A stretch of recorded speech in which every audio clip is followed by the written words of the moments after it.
All right, guys. Happy Monday. Hello, hello, hello. All right, we ready? Yes, we are ready. All right, everybody. Welcome to our Monday trading Zoom. So today we're going to talk about kind of energy, fatigue, something we all know too often. Like it's an imbalance, right? You might be saying all the time, why am I so tired? You hear people saying all the time, gosh, I'm so tired. And then we just kind of brush it off. Like this is like a normal part of the process. This is a normal part of aging, right? As we age, we start to lose energy. We feel tired. We need to take naps. We need to have more caffeinated beverages, something to keep us going. But really the signs of feeling tired all the time are a much bigger thing, right? Much more of like biological dysfunction, like something else is going on that we need to address. So we talk a lot about, or, I mentioned a lot about root causes of things. Like you don't just want to Band-Aid a symptom of feeling. We want to figure out why are we so tired all the time? It's a major question.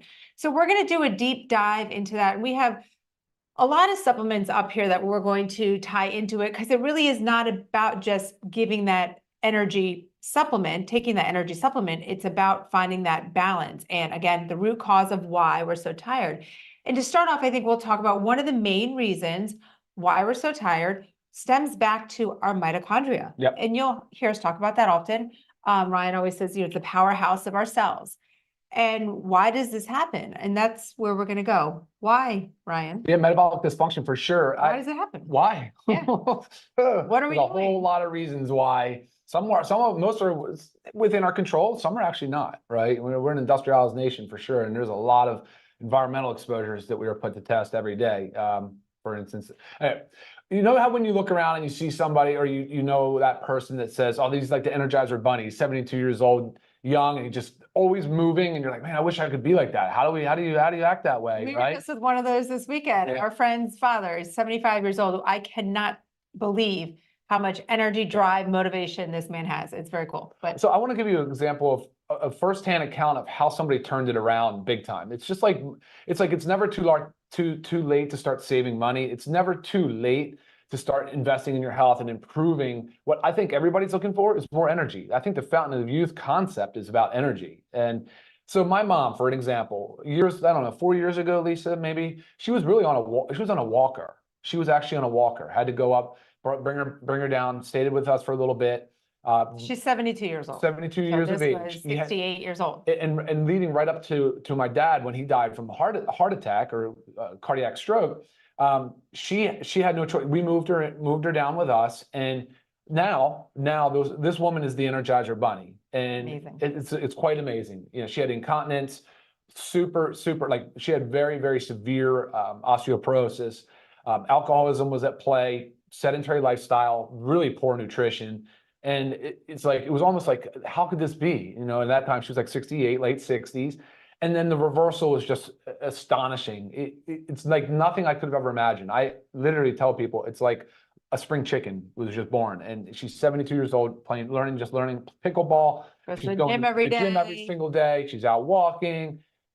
She's totally independent. And we thought, no, we were actually looking for assisted living, even though we don't love that concept for society either. It's just challenging on all kinds of fronts. But yeah, all right. So I think the point of that story is that I've seen a firsthand account of what you can do with improving your nutrition, your outlook on life, but the pillars of health that we always talk about. So you're managing multiple parts of your life. You're managing your nutrition, so food, which we'll talk about today because that's what food is for. Food is energy. We're going to talk about exercise, of course. We're going to talk about your stress management. We're going to talk about your socialization, getting out and about like my mom does all the time. It's crazy. And of course, we'll talk about sleep. And supplements. That's the last one, but probably the first on our list. But yeah.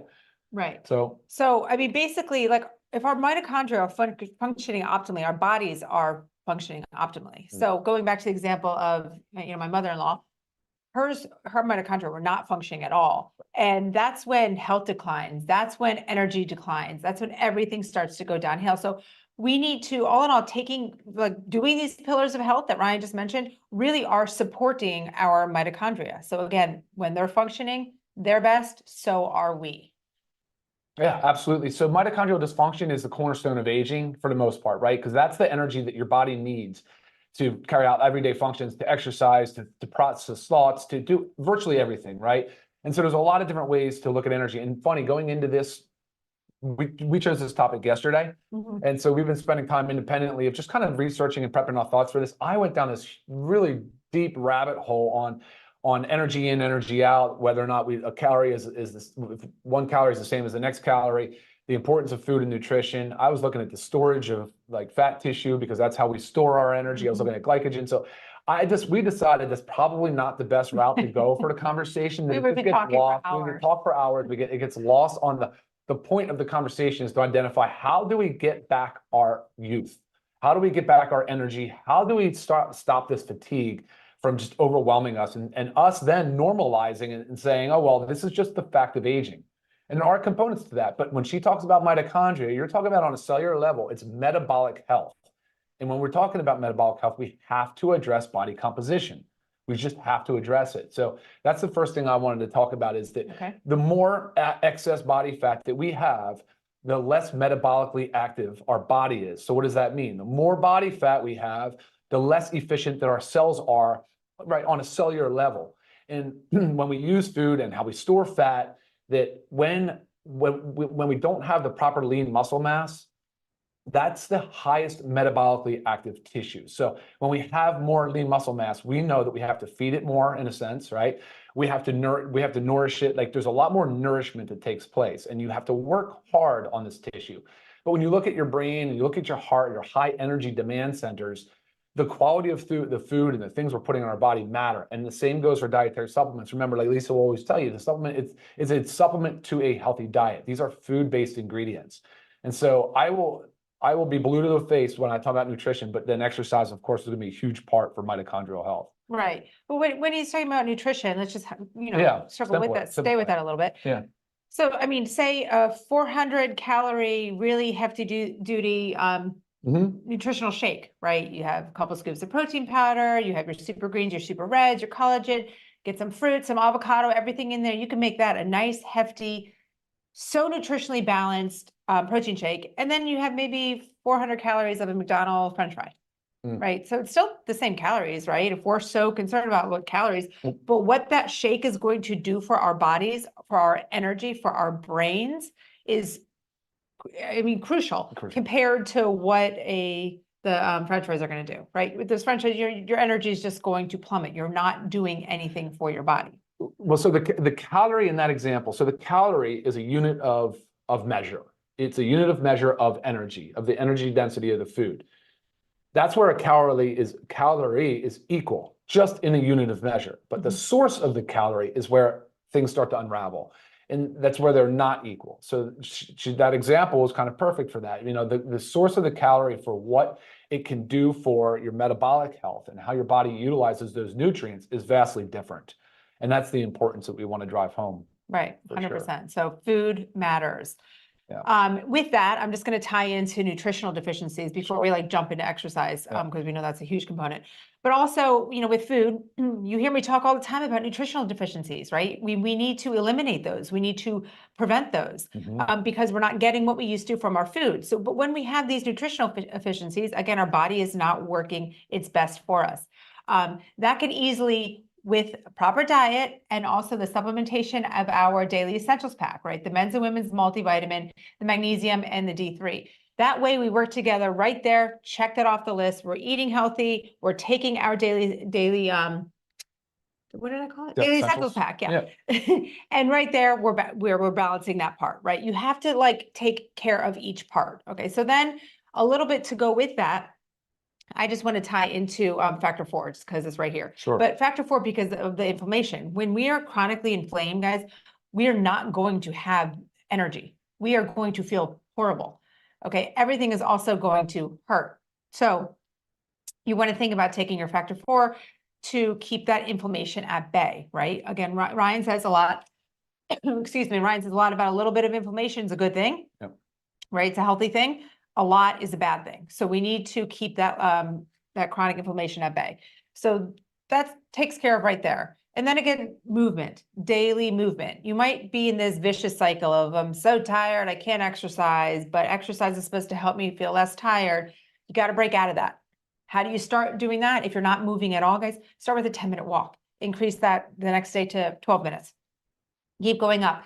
It doesn't have to be some crazy high intensity workout, but you have got to move your body every single day. It is the biggest factor in being able to restore our mitochondria. Really, really, really important to get that body moving. Yeah, and again, going back to the body composition piece. So if you are exercising, you are improving your insulin sensitivity. And when we're looking at 50% in the United States anyway, 50% of people have prediabetes or type 2 diabetes. You're talking about a lot of people that have an insulin resistance or dysregulation. So exercise is a huge part of that. And I like that Lisa said, keep it simple. If you're sedentary now, if you just don't do anything, I would set a goal for walking 100 minutes a week.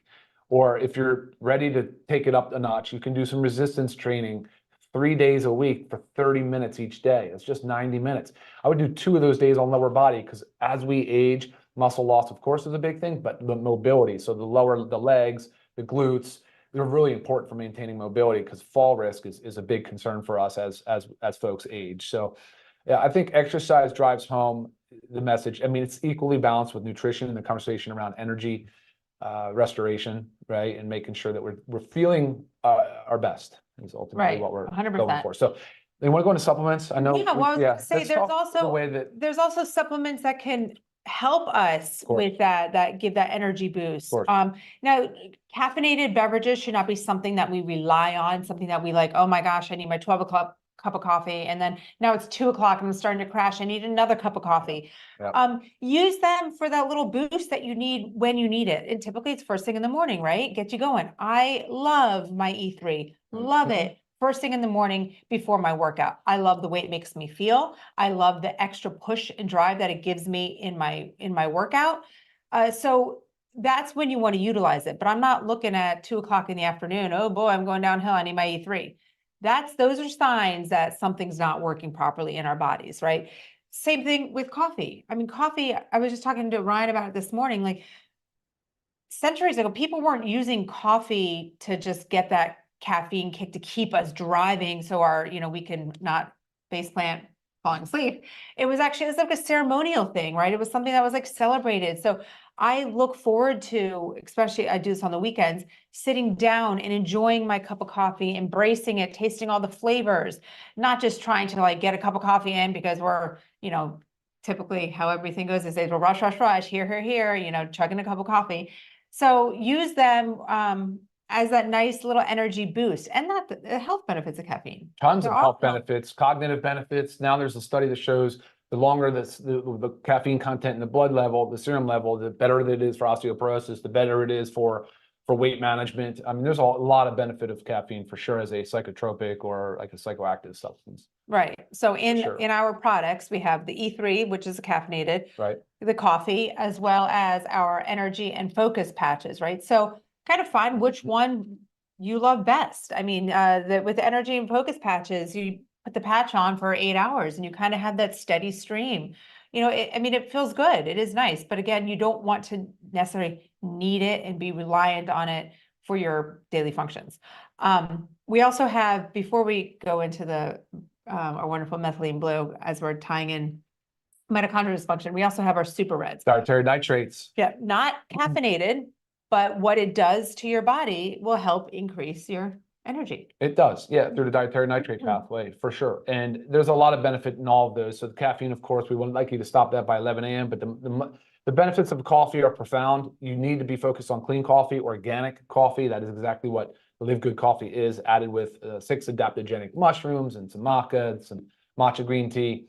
And like she said on the E3, but it's a there are a lot of mind muscle ingredients in here, which means that there's a lot of things good for the brain that help the physical performance as well. So don't just limit this to a pre-workout would be my suggestion. Right. You can try it, and you can even alternate, maybe a coffee on one day, E3 the next. I've been experimenting with that a little bit as well. So yeah, awesome. Did you want to methylene blue, guys? If you haven't already, maybe you're not sure, watch our prior Zoom on methylene blue. Maybe even just take a minute and Google benefits of methylene blue, because you will see that there's a lot of rather profound kind of effects of this ingredient. So take a look at it. It has a lot of benefit, but when it comes to mitochondrial restoration, this is super powerful. It's actually one of the reasons why we alternate every other day. That's how we suggest it, or you could go 15 days on, 15 days off, because similar to some other things, you want to give the chance for the mitochondria to restore and go back, resume normal, healthy function, because the way that methylene blue is, it's considered like a redox agent. It really gives the mitochondria everything they need in virtually every phase of energy production. So right, and everything that we've been talking about, these are a lot of things that we can control, right? But Ryan mentioned at the beginning, there are things that we cannot control that completely ruin our mitochondria. That's environmental toxins, heavy metal exposure, the pesticides, herbicides. I mean, this stuff wreaks havoc on our system, which even if you're doing everything really well nutritionally, what you're putting in your body and all that, there's stuff that we can't avoid. I mean, we can't prevent, unfortunately. And that's also where the methylene blue really can help into the play, because it gives that mitochondria that extra restorational boost that it needs. So we talked about, a lot of it comes with pillars of health. Okay, yes. So we've gone through diet, Mm-hmm. nutrition, we've gone through movement, exercise. We haven't touched on hydration, which is just key. You've got to make sure you're hydrating, you're getting enough fluids. Sleep. Sleep can sleep. We don't get enough of it. We don't get enough quality sleep, put it that way. Even if some people are sleeping 10 hours and you still wake up feeling tired, you're not getting quality sleep. And a lot of things that we're doing in our daily life are preventing us from getting that quality sleep, whether it's poor nutrition, whether it's lack of movement, high stress. There's so many of these factors prevent us from sleeping. Leaning towards that caffeinated beverage from at 2 o'clock, at 5 o'clock, just to be able to have a few more hours of the day. You might be able to fall asleep, guys, at 10 o'clock at night, great, but you're not getting quality sleep if that caffeine is still running in your system. So sleep has to be focused. What else? Kind of tied in the stress there. Yeah, I mean, look, if you're obsessing over things like stress, you're burning a lot of energy. So I think a lot of it is being aware of how you're spending your time burning, what you're burning your energy on. Right. Like if you're obsessing over like something like, is your daughter gonna make the volleyball team? Maybe you're putting too much time and effort into like one area that is probably better served somewhere else, right? So right. I mean, a little example about that, just you happen to bring a volleyball. Our girls had a volleyball tournament this weekend. And it's, it's high stress. There's a lot going on. Yeah. And one of the moms looked at me. She's like, I don't think I can take any more hours of this. I am exhausted. Like this intensity, the stress it was killing her. She was wiped out. So that's just a little fun example of it. But think about if that's happening in your daily life. You're chronically stressed like that. You are going to come home every day from work wiped out, exhausted. Maybe not being able to make yourself that healthy meal. Maybe not even being able to get your routine going so you get to bed on time. I mean, there's so many things that spiral. So when we talk about, health, it really is it's a functional medicine approach, right? It is encompassing everything. It's not just a Band-Aid approach. We got to figure out why we're chronically tired, why we're saying, why we feel fatigued, why we're low in energy, why can we not get ourselves to work out every day because we're so tired. You have to figure out why. And it really starts with, let's start taking care of the basics. For sure. Eliminate nutritional deficiencies, decrease the inflammation. I mean, you even tie into our like super reds and super greens and the coffee, load that body with antioxidants. I mean, so much about taking care of your body will therefore take care of your mitochondria, restore your mitochondria, and then you'll feel good and you'll have the energy to do everything. And you will feel light years younger, guys. For sure. That's the holistic approach. And I'm glad you're saying that. That's awesome. Yeah. So don't forget too, there's a B complex in the multivitamin. You didn't mention that on the men's and the women's. Right. So you have all of the B vitamins. You have the methylated form of B12. There is a question here about B12. Yes, B12 is included. So that's one of the reasons why we say supplement earlier in the day with food. The vitamin D3 with K2 also now has been shown has a hormonal effect, but can really be involved in the energy cycle as well. But for sure, magnesium can. Absolutely. It's part of 300 chemical reactions in the body, but really there's a definite correlation between low magnesium and fatigue. So make sure that you're supplementing with your magnesium. That's incredibly important, like you said, on factor 4. And then the last thing I would say is like, how can you use all of these in one day? You could go with a patch. You could do the patch early in the morning, right? Let it go. You can do a methylene blue every other day. You can start your day with the coffee or the E3. If you were to do both, that's okay. I mean, you're only talking about 125 in each or 100. I mean, I do both because I take my E3 at 4:30 in the morning and then I have my coffee. I meant coffee and E3. That's what I said, right? Oh, you said methylene blue. I did? I don't know, guys, did I? I'm gonna go back and check. I take my E3 at like 4:30 in the morning before my workout. And then at about 10 o'clock when I have a smoothie, I put a scoop of the coffee in because I love the combination. So it's well spaced out, and then that's it for my caffeine intake. I'm done for the day. So there is a way to get both in the earlier part of the day if you so desire. Yeah, yeah, and I think, look, as long as, as far as caffeine upper limits go, I mean, there's some research out there, but I would say up no more than 400 milligrams a day. It's probably a good thing. I would suggest staying under 200. Your body does build dependence and tolerance to it, so obviously that's an issue. But the super red, super greens, of course, any of the other supplements, collagen, protein, because protein is a huge part of it. Really important stuff for energy and combating fatigue. Yes. So I think at the end of the day, it really does mean being aware of it, working on improving your body composition, and how do you do that? Everything kind of we just talked about. So. Yep. Yeah, awesome. Just want to mention too, guys, please go ahead and like and subscribe to our channel if you don't already. I know we have repeat listeners here every week. So make sure if you have not done that, that you go ahead and do that. That really helps us out. And I guess just the bottom line is like fatigue doesn't have to be an inevitable part of aging, right? It doesn't have to be normal. We don't have to just think as we get older, we're going to have less energy. Does not have to be that way. We just need to work on our declining mitochondria, and we need to support our bodies, right? I agree. All right.